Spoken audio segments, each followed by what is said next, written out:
तो लीजिए प्यारे विद्यार्थियों, सुबह के 8 बज चुके हैं और हमारे पास में आ चुका है प्यारे बच्चों आज होने वाला आपका कक्षा 8 का सामाजिक विज्ञान विषय का पूरा पेपर और इसका पूरा सॉल्यूशन। जी हाँ प्यारे बच्चों, आज मैं यहाँ पर आपको पूरा का पूरा कक्षा 8 का सामाजिक विज्ञान विषय का पेपर विद सॉल्यूशन के साथ में बताऊंगा। एक भी क्वेश्चन का आंसर प्यारे बच्चों यहाँ से आपका मिस नहीं होगा। तो चलो अपन जल्दी से आगे बढ़ते हैं, समझते हैं आपके अर्धवार्षिक मूल्यांकन सत्र 2025-26 के कक्षा 8 के सामाजिक विज्ञान विषय के पूरे पेपर को और इस पेपर के पूरे सॉल्यूशन को। तो देखिएगा, इस प्रकार का पूरा पेपर होगा। समय आपके पेपर के लिए 2.5 घंटे का मिलेगा और पूर्णांक आपका 60 अंकों का होगा। अब चलो मैं आपको एक एक करके सभी क्वेश्चन के आंसर बता देता हूँ। पहला क्वेश्चन प्यारे बच्चों क्या पूछा है, 1857 के विद्रोह का तत्कालीन कारण क्या था। तो देखो इस क्वेश्चन का उत्तर आ जाएगा प्यारे बच्चों आपका चर्बी वाले कारतूसों का प्रयोग। ठीक है, और अब अगला क्वेश्चन पढ़ते हैं, संसाधन जो निश्चित मात्रा में उपलब्ध है और शीघ्रता से नवीनीकृत नहीं हो सकते हैं कहलाते हैं। देखो पहले जो उसको कहा जाता है अनवीनकरणीय संसाधन, जो कि घ नंबर पे लिखा है।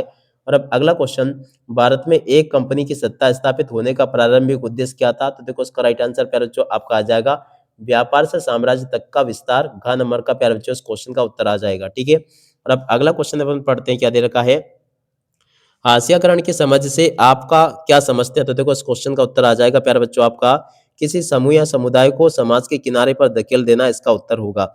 और अब अगला क्वेश्चन अपन पढ़ते हैं, क्या दे रखा है, भूमि के अत्यधिक उपयोग से मृदा की उर्वरता कम होने को कहते हैं। तो देखो प्यारे बच्चों इसको कहते हैं मृदा निम्नीकरण। और अब अगला क्वेश्चन अपन पढ़ते हैं यहाँ पर, जो कि दे रखा है, एक शासन के दौरान भू राजस्व के लिए व्यवस्था लागू की गई थी। तो देखो पर जो स्थायी बंदोबस्त व्यवस्था लागू की गई थी। और अब अगला क्वेश्चन अपन पढ़ते हैं, जो कि दे रखा है, भारत का संविधान को लागू हुआ। तो देखो बच्चों भारत का संविधान 26 नवंबर 1949 को लागू हुआ था।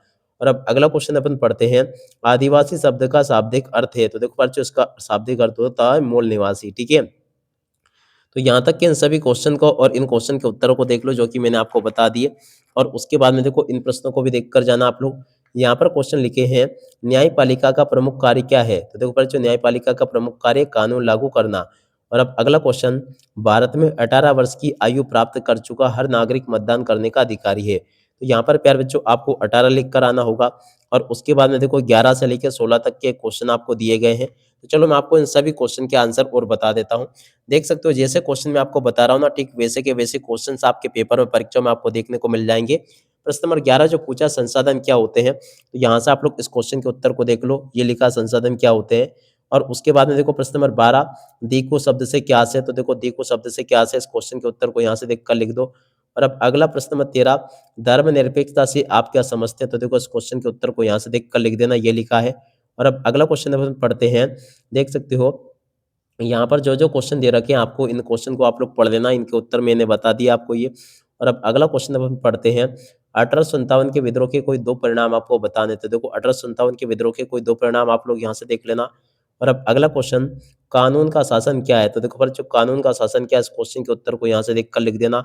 और अब अगला क्वेश्चन प्यारे बच्चों अपन पढ़ते हैं, क्या दे रखा है, यहाँ पर प्रश्न नंबर 17 पूछा है, न्यायपालिका की वे शक्ति क्या है जिससे वे किसी कानून की संवैधानिकता की जांच करती है।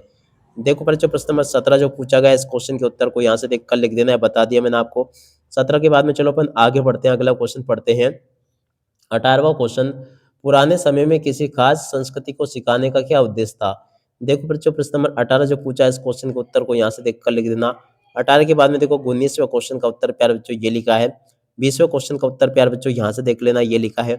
और उसके बाद में देखो 21वें क्वेश्चन में आपसे पूछा है, सार्वजनिक सुविधा क्या है, कोई दो उदाहरण दीजिए। देखो पर जो सार्वजनिक सुविधाएं क्या है, यहाँ से आपको इस क्वेश्चन का उत्तर लिखकर आना था। तो देखो इस क्वेश्चन का उत्तर ये बता दिया मैंने आपको। और अब अगला क्वेश्चन अपन पढ़ते हैं, उद्योग के किन्हीं दो प्रमुख प्रभावों का वर्णन कीजिए। प्रश्न नंबर 22 में जो कि क्वेश्चन पूछा है, देखो इस क्वेश्चन के उत्तर को यहाँ से देखकर लिख दो। और अब अगला क्वेश्चन अपन पढ़ते हैं, संसद क्या है, हमें संसद की आवश्यकता क्यों है। देखो बच्चों संसद क्या है, हमें संसद की आवश्यकता क्यों, इस क्वेश्चन के उत्तर को यहाँ से देखकर लिख देना। और अब अगला क्वेश्चन अपन पढ़ते हैं, राष्ट्रीय आंदोलन का संगठन। देखो बच्चों इस क्वेश्चन के उत्तर को यहाँ से देखकर लिख देना, ये भी मैंने बता दिया आपको।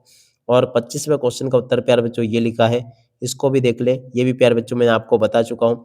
और 26वें क्वेश्चन का उत्तर प्यारे बच्चों ये पूछा गया। ठीक है, तो ऐसे प्यारे बच्चों आपको मैं यहाँ तक के सभी क्वेश्चन और उन क्वेश्चन के उत्तर बता चुका हूँ। एक भी क्वेश्चन का उत्तर प्यारे बच्चों यहाँ से आपका मिस नहीं होगा, जैसा कि मैंने बताया। जैसे ही जैसे क्वेश्चन प्यारे बच्चों मैं आपको बता रहा हूँ ना, ठीक है वैसे ही क्वेश्चन आपके पेपर में परीक्षाओं में आपको देखने को मिलेंगे। एक भी क्वेश्चन का आंसर प्यारे बच्चों यहाँ से आपका मिस नहीं होगा। इसलिए आप सब लोगों से रिक्वेस्ट है प्यारे बच्चों कि आप लोग इस वीडियो को अपने सभी दोस्तों के साथ में शेयर ज़रूर करना, क्योंकि देखो जैसा वीडियो मैं आपको बता रहा हूँ ना, ठीक वैसा का वैसे पेपर आपको परीक्षाओं में देखने को मिलेगा। अब इसी के साथ में इस वीडियो को यहीं पर पूरा करते हैं। नमस्कार, जय हिंद, जय भारत।